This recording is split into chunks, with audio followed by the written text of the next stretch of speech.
Welcome to Desh Bangla with Tania Amir live. I have the honor and pleasure to have Syed Badrul Ahsan, my guest today, a well-known columnist, author, senior fellow of the Commonwealth Institute and member of the Commonwealth Journalists Association. Welcome. Thank you. Thank you so much. It's a pleasure being here on this program. Right. Hey. Thank you for making the time. You know, the Commonwealth Secretary General, Shirley Botchway, right. She was in Dhaka not even a week ago, from 28th to 24th, and she talked about having an inclusive election. And out of the three core principles of the Commonwealth, one is ensuring democracy of the member countries. Before going into that, I'd like to hear from you. You know, I remember I was very young then, but the previous Secretary General Arnold Smith in 1972, he was a Canadian diplomat, if I'm not mistaken. Yes. And when Bangladesh was invited as a member, soon after the birth of Bangladesh, as a member of the Commonwealth, it was already a foregone conclusion because he was wearing the tie with the flag of Bangladesh all around. And Pakistan walked out as a protest. Yeah, indeed. So with Commonwealth and Bangladesh, we have a very, very strong and special relationship. Similarly, at this juncture, when we are having a critical moment, again, the Secretary General with all her team went and talked about an inclusive election. What's your take on this? I think this is very important regarding the recent visit of the current Commonwealth Secretary General to Dhaka, the fact that she has emphasized inclusive elections, the fact that she has been to Dhaka at all and talked to the members of the current interim regime in Bangladesh, that is important. And what the Secretary General's opinion on inclusive elections does is simply to reinforce the arguments that have been articulated by different quarters over the past few weeks, even months. So I think that is to be taken as an indicator of how things might turn out as Bangladesh prepares for a return to democracy. The current regime, the Yunus government, has promised elections. But then the fact that this emphasis on inclusive elections has been made by the Secretary General and by others in the recent past, that creates a situation where we hopefully will go to a conclusion, will reach a stage, a circumstance where Bangladesh or the people of Bangladesh will be able to clearly, freely and credibly exercise their right to vote. Just for our viewers, those who are not aware, there has been a ban on a political party which commands plus minus about 35% of the votes. So the issue is, can there be a credible election without participation of the voters, which constitutes about 35, 38, sometimes 40% of the votes. When Dr. Yunus was here in Chatham House, he was of course asked that whether Awami League was banned. His answer was no, they're not banned. Yet it was before, although a lot of us were saying that that's not true. It's a verbal inexactitude because the law that he invoked is Anti-Terrorist Act Section 18, yes, which talks about banning of political party. Although he was saying their activities are temporarily in abeyance, they're not banned. So yes, that is the issue, isn't it? Indeed, that's the issue, because first of all, I would say that if you look at the instance of Nepal, where a similar sort of upheaval has taken place, but no political parties were banned. The former ruling party is Yeno the Hustings. They're preparing for elections in March next year. In Bangladesh, to identify an organization, a large organization as the previous ruling party, as a terrorist organization, and to ban it, although the government figures, government functionaries will tell you time and time again that the party has not been banned, but its activities have been suspended.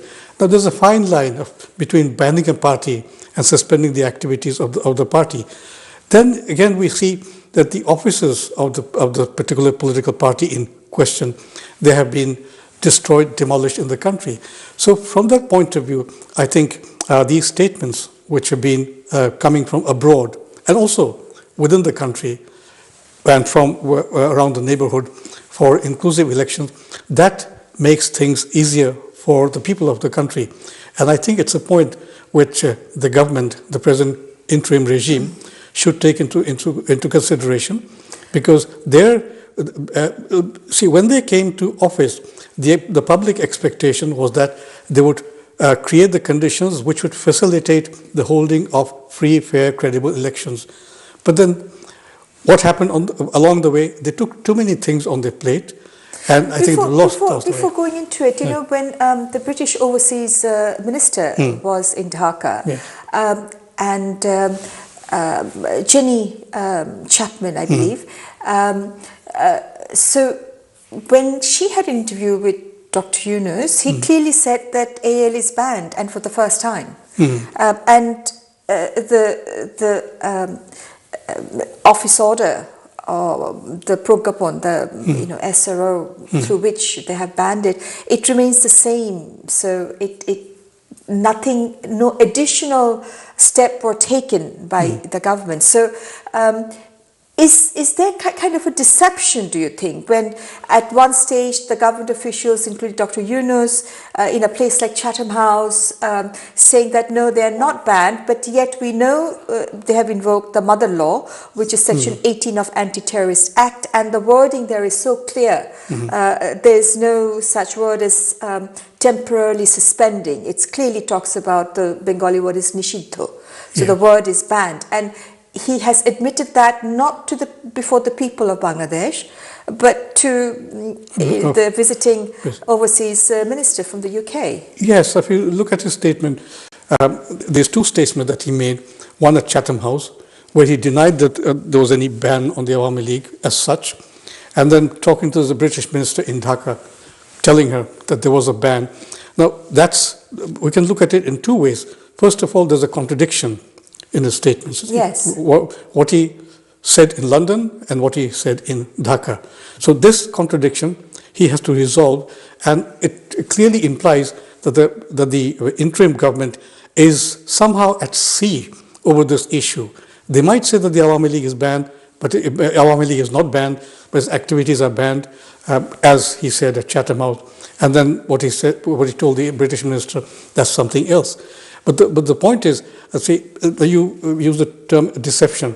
Yes, I mean, there's also a point there. Say, why?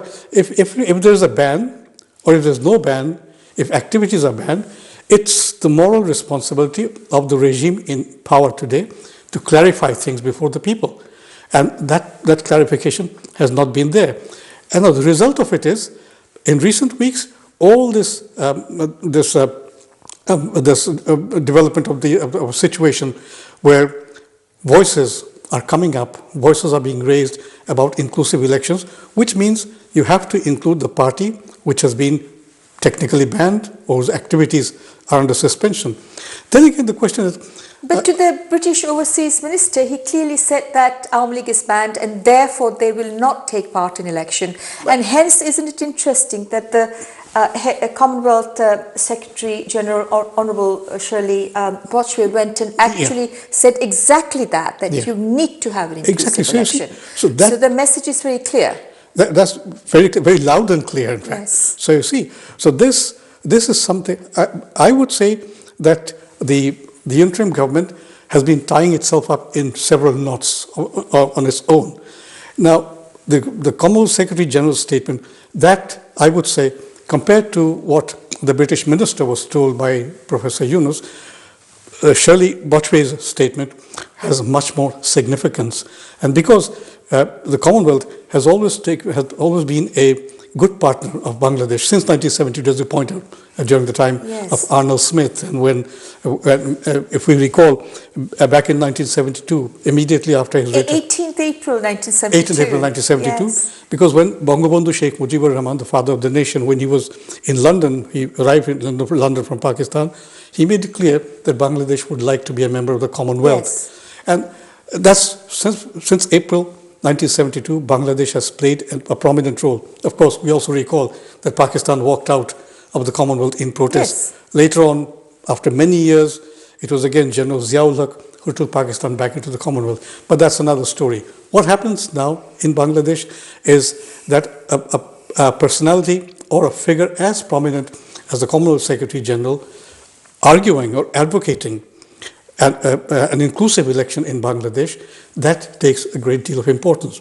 And I have a feeling that in the coming days, with the Commonwealth Secretary General having made that clear to Muhammad Yunus in Dhaka, other voices abroad, I'm not talking about voices in Bangladesh or Bangladeshi voices, but voices overseas, they'll also come up.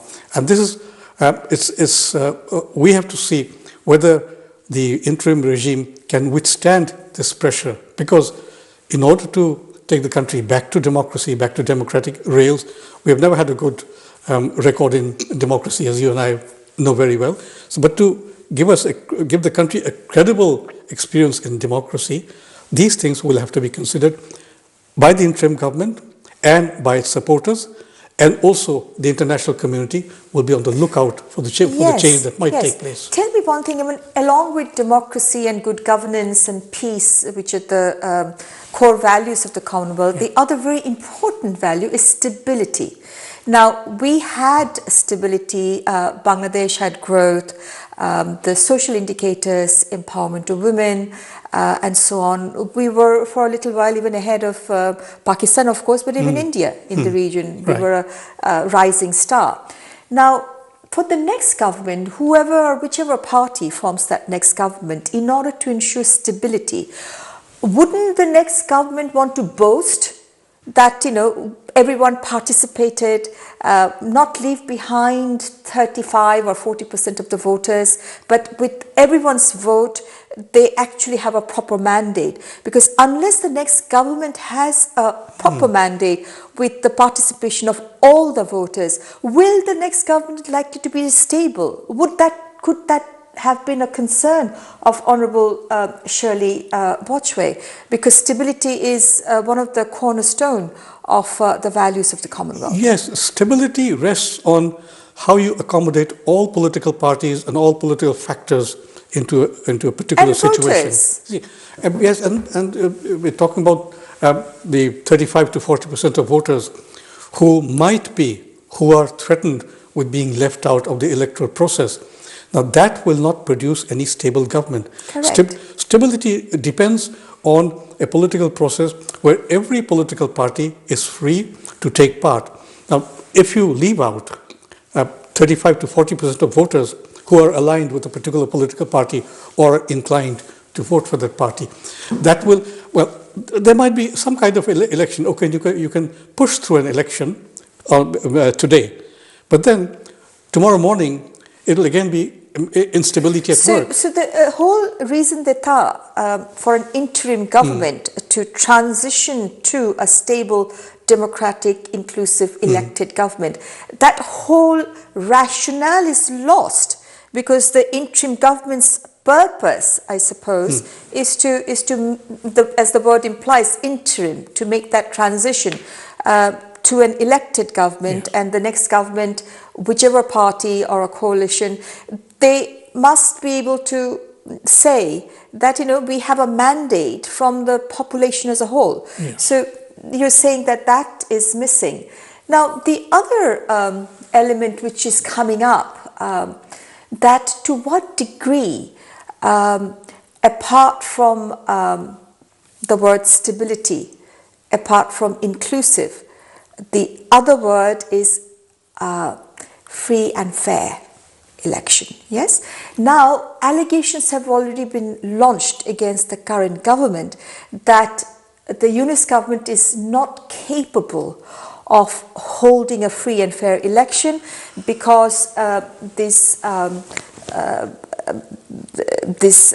students who are, we know that a lot of them are not students. I mean, that's a whole area of controversy. I will not go into it right now.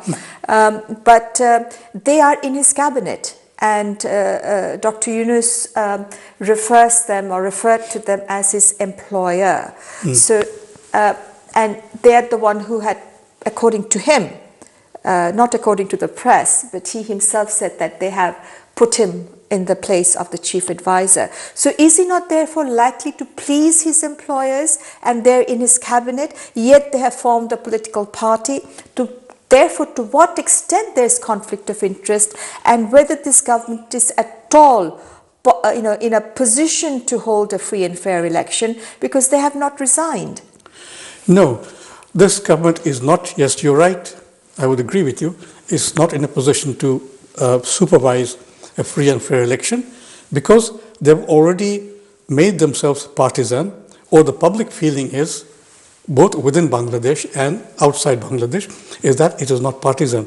Because first of all, it was installed in office to the students, but then again there's also the army. Say if the army had not agreed to Yunus's appointment as chief advisor, things would be different. So on the one hand we have the army, on the other hand we have the student followers of Muhammad Yunus, who, as he said, as we all know, he has termed them his employers. Then again, there's the question of the person he introduced before the Clintons as the mastermind is in his cabinet, is he not? Yeah, meticulous mastermind. Meticulous design. So now, so all these things have actually eaten away at Yunus's neutrality. So if he now believes that he can, if he or his followers now believe that he can preside over a free and fair election, I don't think that's possible, because, if we think of the recent ruling by the judiciary. I was just going to come to that, because for our viewers who are not familiar, Bangladesh had introduced what was known as a caretaker government, and that caretaker government was entrusted only to hold a free and fair election, inclusive election. So it is a constitutional government mandated by the Constitution, and that provision from the Constitution was repealed by the previous government, which was challenged by BNP, amongst others, some of the NGOs and so on. And that was being heard before the highest judiciary, the appellate division of the Supreme Court. Recently, as Syed Buzul has said, the Supreme Court has ruled that repealing of that caretaker system is ultra vires to the Constitution, and as such it has been resurrected. Exactly. Now, if it is resurrected, then where is the mandate for the Yunus government to hold an election? Because this mandate the Constitution has only given to a caretaker, and the caretaker system contemplates a number of different individuals who can head the government, starting with the immediate past Chief Justice. So from the time when the caretaker system is invoked. So please, yes, what's your view on this? You see, the annulment of the caretaker's government provision in 2011, we know how it was done, all of us are aware of it. We also realize the fact that amicus curiae, a number of them, they had suggested that this system be kept in operation, but then for its own reasons the previous government did away with the system. But now, when the judiciary as well. And the judiciary as well, yes. So now that the judiciary has restored the caretaker system, the moment it was restored, that earlier action of the annulment of the caretaker system of government was rendered void. So from that very moment, this caretaker system government is alive now. Is alive. Yes. Now, what has been happening in the country today? There's a great sense of mystery, in the sense that this decision by the judiciary renders this present government unable or ineligible to continue in office. Now, if these people in the present regime, they think that they can carry on. Now, they and many of the supporters among the political parties, other political parties, they believe that the next election, some of them have already pointed it out, that this caretaker provision will take effect at the election after the next one, which they propose to hold in February. Now, that raises a number of questions. First of all, this action of 2011 has been rendered void by the recent decision of the Appellate Division of the High Court. Then, secondly, if Appellate Division of the Supreme Court. Supreme Court, yes. So if this decision is ignored, because we have not heard any comment, any official statement from the government. This is also very, very mysterious for our viewers, that the government has not made any comments whatsoever regarding this decision. Jamaat-e-Islam's lawyer, who were also partaking in this hearing, they came out and they came out with something absurd as that the caretaker system will be therefore resurrected, not this time around, but 5 years later. Yeah, after one or two elections thereafter. Now, what is very interesting, the Supreme Court has released made a press release from the Secretariat of the Supreme Court, just the operative part of the judgment. I have read that, Toto, and there's nothing to that effect saying that it will not be effective. Secondly, the issue is that one of the reasons the previous judgment, which was reviewed before the Appellate Division, they found that the previous Chief Justice against whom there are cases, that he said when he repealed the caretaker system, one of his observations was, well, it will not be effective now, it will be effective two more elections will be held under caretaker. Right. So if that is the point on which he was found erroneous or he erred in his judgment, in his view, then surely the present Chief Justice of the present composition of the Appellate Division, since they're sitting over the review, in the review of the previous judgment, they're not going to be making the same mistake. Then what are they undoing? I think that it will not be effective now, it will be effective. And this is not something that the government has said anything, not the judiciary. This is a word of a few lawyers who came out and they are partisan. And there's a very serious national issue. And the unfortunate thing is, as you pointed out, the interim government has said not a word officially.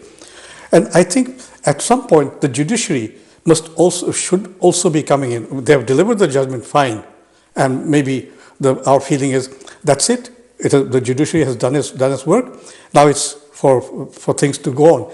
Now the point is, the judgment about the restoration of the caretaker system has been made, but this interim government, based on a flimsy Article 106, is there. Now, if the elections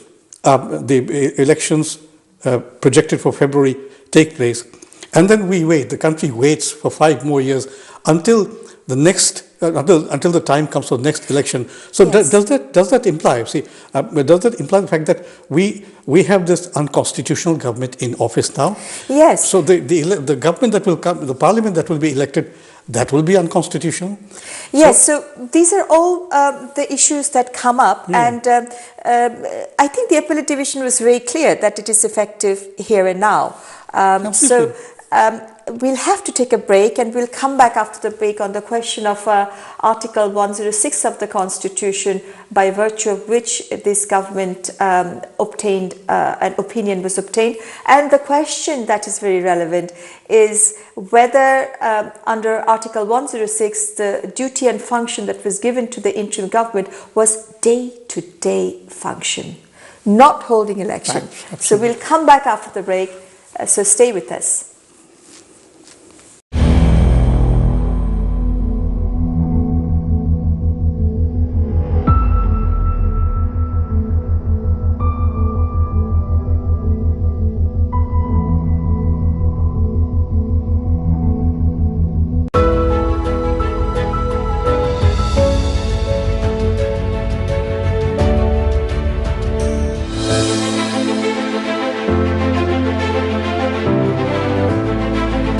पिछले 20 वर्षों से ये शोभा यात्रा बड़ी ही धूमधाम से चल रही है।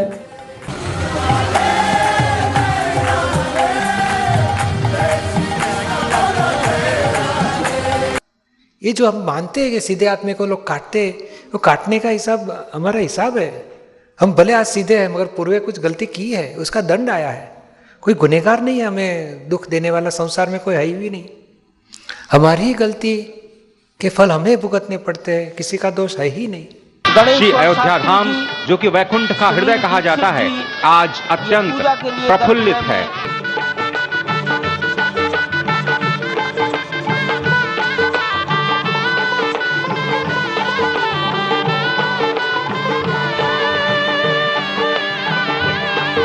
ने श्री राम जन्मभूमि मंदिर को समर्पित 6 स्मारक डाक टिकट किए जारी। विभिन्न देशों की ओर से जारी डाक टिकटों का एल्बम भी जारी। पीएम ने कहा, डाक टिकट ऐतिहासिक घटनाओं को भावी पीढ़ियों तक पहुंचाने का है माध्यम। उसके बाद नीतीश कुमार के सामने कोई चारा नहीं बचा था कि वो इस सरकार से जो है वो आरजेडी से अपना गठबंधन तोड़ने कि सभी भारतीय, चाहे वो देश में है विदेश में है, अपने देश के लिए सच्चे हृदय से काम करें।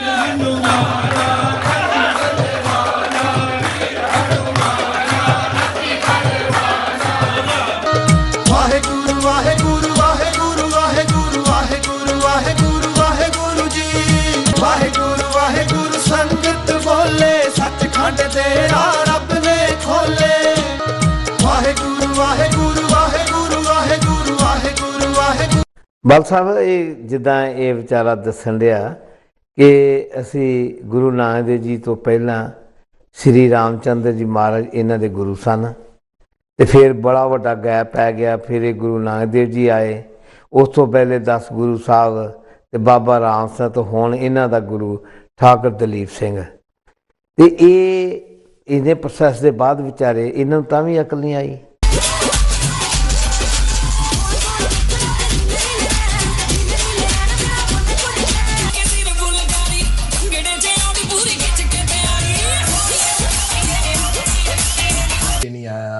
ਤੇ ਤੁਸੀਂ ਸੋਚਦੇ ਹੋਗੇ ਤੁਹਾਡੇ ਸੱਜਣ ਕਿੱਥੇ ਗਏ, ਆਪਾਂ ਤੁਹਾਨੂੰ ਦਿਖਾ ਦਿੰਦੇ ਜੀ ਕਿੱਥੇ ਗਏ। ਯੂਕੇ ਦੇ ਵਿੱਚ ਆਪਣੇ ਮੁੰਡਿਆਂ ਨੇ ਮਿਹਨਤ ਬਹੁਤ ਕੀਤੀ ਆ ਕੇ ਇੰਡੀਆ ਤੋਂ, ਖਾਸ ਤੌਰ ਦੇ ਵਿੱਚ ਵੈਨਾਂ ਚਲਾਉਣ 'ਚ, ਡੀਪੀਡੀ ਵੈਨਾਂ, ਹਰਮੀਜ਼ ਵਾਲੀਆਂ ਵੈਨਾਂ, ਜੋ ਐਮਾਜ਼ੋਨ ਵਾਲੀਆਂ ਵੈਨਾਂ ਜੋ ਹੈਗੀਆਂ, ਉਹਦੇ ਵਿੱਚ ਕਾਫੀ ਕਾਮਯਾਬ ਰਹੇ ਆ। ਆਪਣੇ ਮੁੰਡਿਆਂ ਨੇ ਕਾਫੀ ਕੰਮ ਖਿੱਚਿਆ ਉਹਦੇ 'ਚ।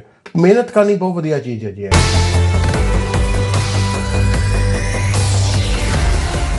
ਇਹ ਦਿਲਾਂ ਦੇ ਸੌਦੇ ਨੇ ਸਰਦਾਰ ਸਾਹਿਬ, ਜਜ਼ਬਾਤਾਂ ਦੇ ਨਹੀਂ। ਹੁਣ ਇਹ ਸਾਡੀ ਮੁੱਛ ਤੇ ਪੱਗ ਦਾ ਸਵਾਲ ਹੈ। ਜਸਲੀਨ ਅੱਜ ਤੱਕ ਕਦੇ ਨਹੀਂ ਹਾਰੀ। ਕਦੇ ਅਸੀਂ ਇਹ ਨਹੀਂ ਸੋਚਿਆ ਕਿ ਸਾਡੇ ਬੱਚਿਆਂ ਦੀ ਖੁਸ਼ੀ ਕੀ ਹੈ। ਤਾਂ ਤੁਸੀਂ ਕਾਨੂੰਨ ਦੀਆਂ ਨਜ਼ਰਾਂ ਤੋਂ ਦੂਰ ਨਹੀਂ ਜਾ ਸਕਦੇ। ਕਾਨੂੰਨ ਸਬੂਤ ਮੰਗਦਾ ਹੈ ਤੇ ਮੁਜਰਮ ਸਬੂਤ ਨੂੰ ਲੁਕਾਉਣ ਦੀ ਕੋਸ਼ਿਸ਼ ਕਰਦਾ ਹੈ।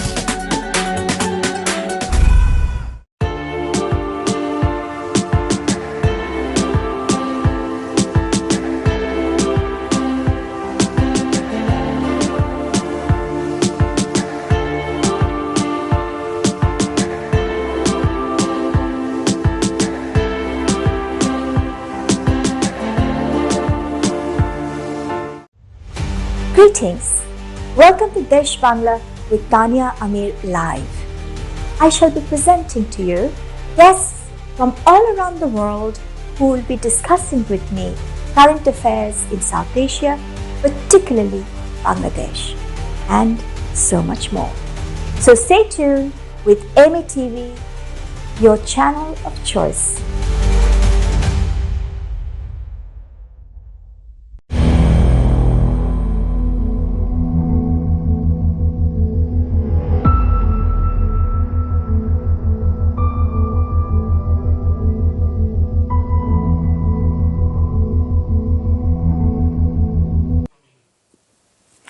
Thank you for staying with us. Welcome back to Desh Bangla. Just before the break, we were talking about the caretaker system of government, and one of the issue is the present government claims that they have come to power as interim government by virtue of a reference made to the appellate division under Article 106 of the Constitution by the President. That during this vacuum what to do, and apparently the opinion of the appellate division was that there could be an interim government for embarking upon day-to-day activities. meaning thereby nothing major, no policy shift, and certainly not something like a major act of holding an election. So now that the appellate division has resurrected the caretaker system of government, whose purpose and reason for existence is to hold a free, fair and inclusive election within 90 days, I was asking my guest, then where is the mandate for this government to continue any longer instead of handing over power to the Election Commission? And how and who will give oath to the next government? Because currently the parliament has been dismantled. So there's no speaker. Now, does the caretaker system offers a solution to all this crisis, nationally and constitutionally and politically? Thank you. It's a difficult situation because we have this interim government, as you say, based on Article 106, on the basis of which they're expected to run the day-to-day administration of the country. Now, unless this caretaker system, which has been restored, comes into office, there'll be a whole lot of problems that we will need to face, and we're not sure whether they can be resolved at all. So, assuming that the interim government stays in office, it refuses to go out of office, it goes on, it is determined to organize elections under its supervision. And let's say it does that, it just railroads it through all this process, and the election takes place, and MPs are elected. But these MPs and a new speaker will need to be sworn in. Who will do it? Who will do that? Because the earlier parliament was dismissed on the 5th of August 2024.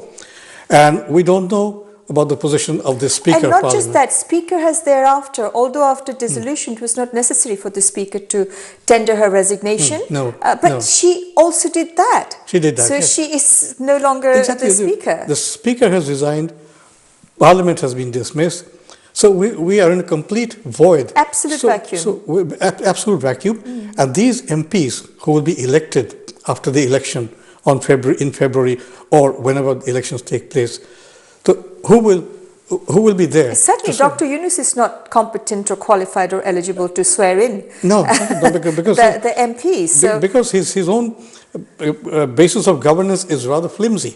That's a different thing. Dr. Yunus cannot swear in all these people. But I'm talking about constitutionally. I mean, politically it's extremely flimsy, but constitutionally that post is not even recognized. So, and of course, there is too many questions about how the opinion under Article 106 was obtained, whether there was a fraud operated upon the judiciary and the constitution, because it was predicated on basis of a resignation letter by the Prime Minister, the Honourable Prime Minister.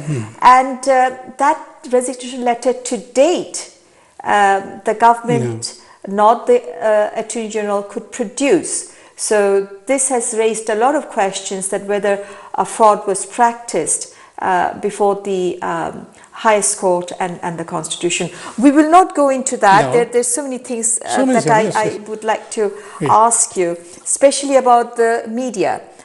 You have been directly involved with the media from the very outset, maybe over the last 40 years or so, and you've seen how the free expression and the opinions, the journey of the journalists to have a free voice, and slowly Bangladesh was moving towards that, how it has been interrupted, if at all, and whether today journalists are experiencing the kind of freedom that the journalists must experience in order to profess their profession. Well, I would say that the media in Bangladesh has been under stress over the last few decades, but then the difference between the last few decades and the present is very glaring, in the sense that in the earlier period, in the period of political governments,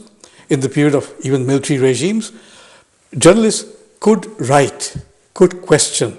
Of course, in general Irshad's time, there was always a midnight threat of an advice coming in. But then journalists did protest, and in different ways, in subtle language. I remember columnists writing articles for newspapers or reporters presenting their they reports. found a way to write through satires or stories. Exactly. I remember and that. Of course, some of them came under repression, and there was always the role of the government or the different agencies to go after the journalists. How is it different now? The difference now is that since August 2024, these media organizations have fallen silent. Now, one might argue, one might raise the question, why are they not raising their voice? Why are they so quiet? The reason is we have seen mob violence, which have attacked newspaper offices, which have gone into newspaper offices with lists of journalists who these mobs have suggested, and these mobs again are led by people who are close to the present regime. They have suggested... in fact, who are in the cabinet, do you mean them? The students' representative who are otherwise known to be members of Hizb ut-Tahrir. Exactly. So they went to these various media houses and this placed these names of these journalists they feel should be sacked. See. And as a result, I know for a fact that there are hundreds of journalists who are now without jobs. Their bank balances, their bank accounts have been frozen, where the authorities have been unable to find any fault with their bank accounts. They've gone after the bank accounts of their wives. Now, that is something that never happened earlier. And then again, most of these people, these journalists, are in fear of, are in threat to their lives. But some of them have become, not just fear of threat or they're intimidated, but more than 200, if I'm not mistaken, are charged with murder. Exactly. See, now this journalists are charged with murder cases. Yes, see, journalists have been charged with murder cases. They've been arrested for no credible reason. How many are in jail? About 20, anywhere between 20 to 25 people. This is the well-known ones. These are well-known ones. But national credible journalists. We don't know about journalists from within the interior of the country.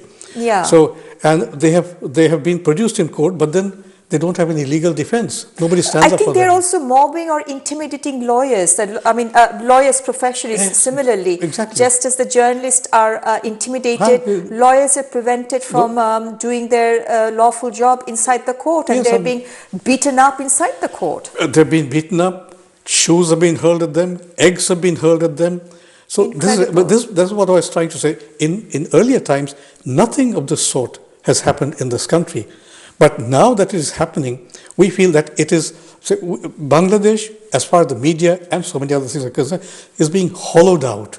And that is what is worrying. One thing, one other incident that comes to mind, that this so-called mob who are being controlled by the so-called students, because they're past their age of being students, but although they call themselves students and they're in the cabinet, and there's some credible individuals are saying that they're members of Hizb ut-Tahrir, which is a banned organization in the UK, an extremist Islamist organization, and in Bangladesh. Now, and they're sort of using the state power and to repress and oppress the journalists and lawyers, other professionals, and using the street power, the mob power, to oppress them from another side. So these professionals are being sandwiched both from the state machinery as well as the street mobocracy is the new word that we are learning. Now, one incident that comes to mind, that in front of the biggest dailies, the Prothom Alo and Daily Star, which is an English newspaper, they have actually butchered a cow in the middle of the street and made biryani out of it. And the law enforcement agencies did nothing, the government did nothing. And was this a message, what you're saying to the editors and the owners, that unless you remove the journalists that we demand you remove, this is a kind of a message to you that we will butcher in open daylight, in the middle of the street, when they were asked, it was such a mockery. I remember they're saying we're butchered cows and we're making biryani. For them, it was a festive occasion.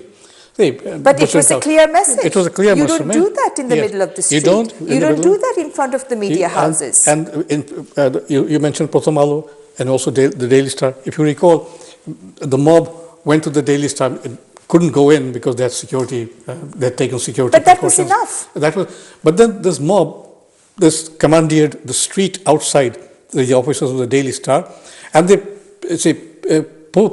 posted a sheet of paper where they sought to rename the newspaper as a Delhi Star. Delhi Star, they called it. Now, this is outrageous, and I think the government... Daily Star is anything but pro India or even pro Pakistan. Exactly. Some people may have reservation, but to call them Delhi Star is quite ridiculous. That's outrageous. Yes, so these things, any government worth the name, any government which has self-respect. What's happening with the press club? The press club as a body of the journalists, are they vocal, are they active, are they strong, are they protesting, or what's going on? The president of the National Press Club, Farida Yasmin, was dismissed. The general secretary of the press club... Is she hiding? Is there a case against her? I think so. Murder case? Yes. And the general secretary of the press club, he's in jail with so many other people of this... people associated with Ekattu television and others, they are in jail. So is there a body now, or is it an ad hoc committee the government appointed with the press club? Well, they didn't say that was an ad hoc committee. These people are doing fine. They've occupied their offices. Who has occupied? Are they now self-appointed president and general secretary after the others were in jail? Well, I think they were given fuel. They were sort of instigated into taking over the press club. And the press club is in their hand, and people say that... but are they using those titles that we are... yes, are they saying we are president without an election? Without an election. So... And there have been people, political leaders like the Amir of the Jamaat Islami, he has been visiting the press club. Endorsing them. Endorsing them, and other journalists have been trying to meet... Even journalists associated with the previous government, some of them, as far as I know, they've been trying to appease these new people, the Jamatis and other people. So it's a very, very awkward situation. I just want to recall Shahryar Kabir, yes, who has been espousing the trial of the war criminals and so on. He has been very, very vocal, very well known both in the UK and so he's now, and in Europe, he's now a prisoner of conscience. Has the UN taken up his case? He's again also charged with murder. One thing I must say, the government is lacking imagination.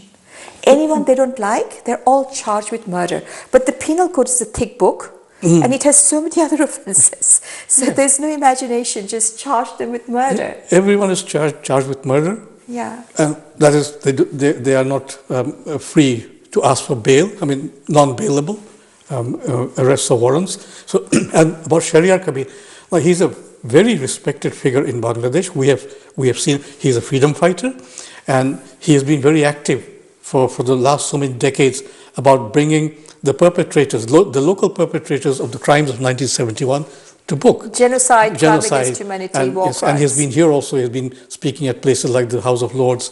So, but then the way he's been, and he's suffering from a whole lot of illnesses, but there's no statement. Prisoner of conscience. He's a prisoner of conscience, of course. But then there's no charged with murder. And there's no, and he's a prisoner of conscience, and so many others might be prisoners of conscience. But then there's no such similar conscience on the part of the people who have kept him in jail, and we don't know how these people are being treated. Not just journalists, politicians, former MPs, former ministers, and others. A lot of people are dying mysteriously inside the jail. Yes. Is that not so? Because the people fall ill in prison. Having heart attacks. They're taken to hospital and they expire. Declared dead. Yeah. So, so we're not sure if there's torture going on. The regime must take into account the fact that these things will someday come back to haunt them.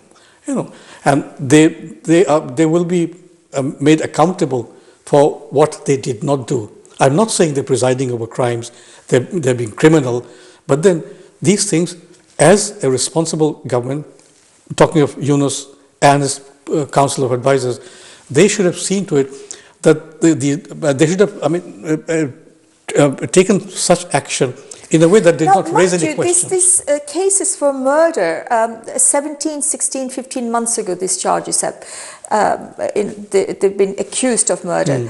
To date, what I hear is that there's been no investigation that has been initiated, no steps have been taken, the case has not moved forward at all. And we see an indefinite period where they'll be charged with murder. It's non-bailable, so they will not get bail, and yet there's no investigation against these offences. And most of these offences, for our viewers, is people who died during the July-August uprising. The UN has said about 1,400 people. And what is very funny, Dr. Yunus has given indemnity that these would not be investigated or tried. Yeah, after 5th August onward. Now it begs the question, you're charging these people with murder, and yet the government is saying we will not investigate these crimes. So what is going to happen to their case? Will this be lingering indefinitely? Well, for nearly, how many, say more than 16 months now. Yeah, nothing has happened. These people have been in jail. Nothing has, as you said, nothing has moved. And they've been paying the price. And the indemnity is still in place. But the real perpetrators, those who actually committed the murder, those who actually committed the serious crimes of arson, beating up police officers, killing them, hanging their bodies upside down in the most gruesome manner, he said that no, we will not investigate. So instead of charging those people false charges of murders against lawyers and journalists, and this indemnity is still in place as we speak. Well, this is not rule of law, is it?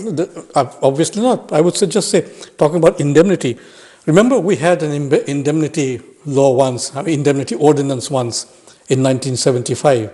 Against the killers of... About Bangabandhu Sheikh Mujibur Rahman. And that law was thrown out in 1996. So all I'm trying to say is that there may be indemnity now. It was never a law. No, because you see, when we talk about rule of law, you cannot have a law that says there will not be any rule of law. So that's an oxymoron. It's a contradiction in terms. So these people in holding power now, they should remember. These are all ordinances. They should remember that notorious ordinance of 1975. Yes. And they should also be prepared for future government, because we hear these politicians, some of these politicians, the liberal, politicians of the non-extremist ranks, we hear them talking about politics. But then you get the feeling that if and when they take charge of the country, all these actions of the present regime will come under question. So there is tomorrow. There's always They're tomorrow. Behaving as if there's no tomorrow, and you're saying yes, there is tomorrow. Absolutely, it's words of wisdom. We live through a dark night, but then there's always a morning. There's always a dawn. Absolutely. Now this book fairs, journalists, also publishers and editors are under similar circumstances and threats, as with singers, with artists, with theatres. There is no cultural activity, and the government has now pronounced a decree that in the education system there will be no music teachers and no physical education teachers. Yes. So the Bengali nationhood is based on our language, our culture, our creativity, the free expression. Now the radicals wants to eliminate that, and the first casualties are women, artists, liberal, progressive, who are theatres, and of course the minorities, and even the Sufis, the Bauls. Do you want to comment on that? Well, first of all, when they decree the fact that there'll be no music teachers, yes, there'll be no sports teachers. So it's no longer just mob. It seems that government is hand in glove with the mob and the radicals. Exactly. When these things we thought were happening in Afghanistan under the Taliban. Now, if these ideas are brought into my country, see, a country, as you said rightly, that is based on a long tradition, long heritage of liberalism, of aesthetic values. The syncretic nature of Bengali. So these values are coming under attack. And see, in 1967, Rabindra Sangeet was banned by the Pakistan regime of Field Marshal Ayub Khan. Now, a day might come when they decree a ban on Rabindra Sangeet. But then, in the last 16 months, how many Rabindra Sangeet or Nazul Giti programs have we seen taking place in Dhaka? None at all. Then the schools, poetry. the Rabindra Sangeet school of Bunna, yes, that was massacred and demolished. Demolished. And the government took no action against those who did it, rather encouraged them to do so. So many things have been demolished in the country. You tend to feel that the entire country is being demolished. It's like a cultural genocide, isn't it? It is. It is cultural genocide, obviously. So this is what's been happening. But then I'm not surprised under government which lacks legitimacy and which lacks the power to understand the sensitivities of the people, these things will happen. Both of you, we're almost out of time. My last question to you, in fact, there are two, and I'll let you conclude. One is what happened in Reporters' Unity, which is in the press club, and has there been a change in Bangladesh foreign policy since the government came to power? Well, briefly, what happened at the Dhaka Reporters' Unity, as you remember, this Moncho Ekattur, which organized this program, where eminent people like former Minister Abdul Latif Siddiqui turned up. And then a mob, obviously instigated by those holding power now, it went in and they disrupted the entire proceedings. Which is a lawful gathering. It was a lawful gathering. Who was the chief guest? And the chief guest was supposed to, we were told that it would be Dr. Kamal Hussain. And then, of course, another person behind Moncho 71, Moncho Ekattur, was this eminent lawyer, Zedai Khan Panna. And it remains a mystery because neither of these two people turned up on that day. See, although we were told that Dr. Kamal Hussain would be the chief guest, that he had agreed to be the chief guest, but then on the particular day when these incidents were taking place, this mob violence was taking place, and people were tugging at. So these were, for again our viewers, these are living freedom fighters who are still alive. Yeah. They got together in order to uphold the values of Mukti Juddho and the freedom of Bangladesh. And instead of the government taking action against the mob who were disrupting this on this occasion, they have actually arrested all the freedom fighters. That's it. And there was no protest by the chief guest either. No, there was no protest. So a curious situation. Lawbreakers are protected, see, and those who believe in the rule of law in good, decent discussion, they're carted off to jail. So that's the response to the question. It's upside down. Upside down. And has our foreign policy changed? We're absolutely out of time. Maybe First of all, we don't have a foreign policy now. Okay. See, what has happened is that in the last 16 months, this government has unusually and rather curiously, it has tried to edge itself closer to Pakistan.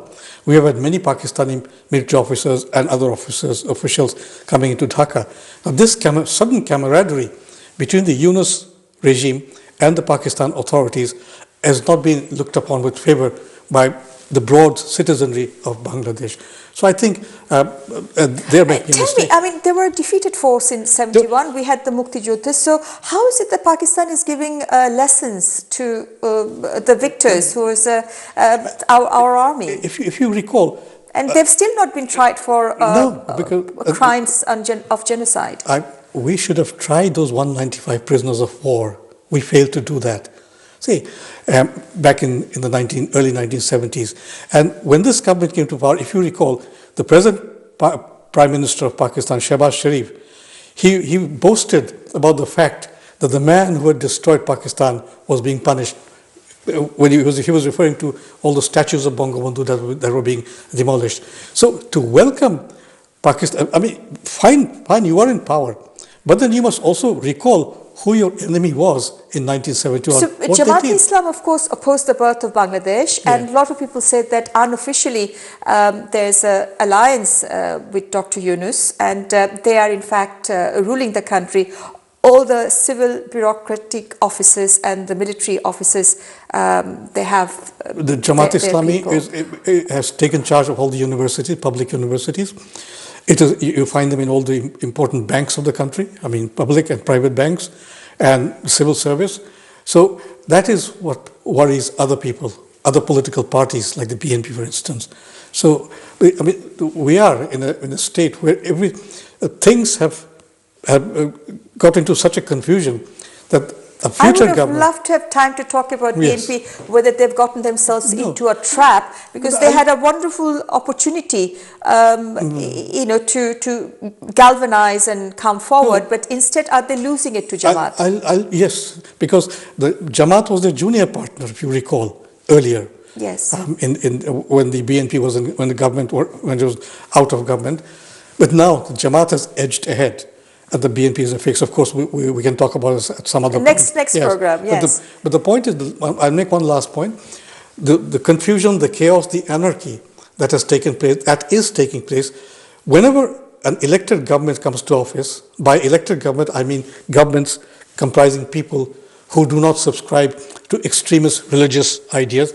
When such a government comes into office, that government will have a very hard time taking the country back to a semblance of what it was before August 5. Well, with those words, thank you very much. My pleasure. And promise you'll come back.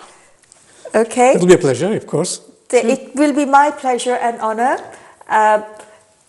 Viewers, thank you for remaining with us. We hope to come back again next week. Joy Bangla, please stay with us and watch Desh Bangla next week, same time. Thank you.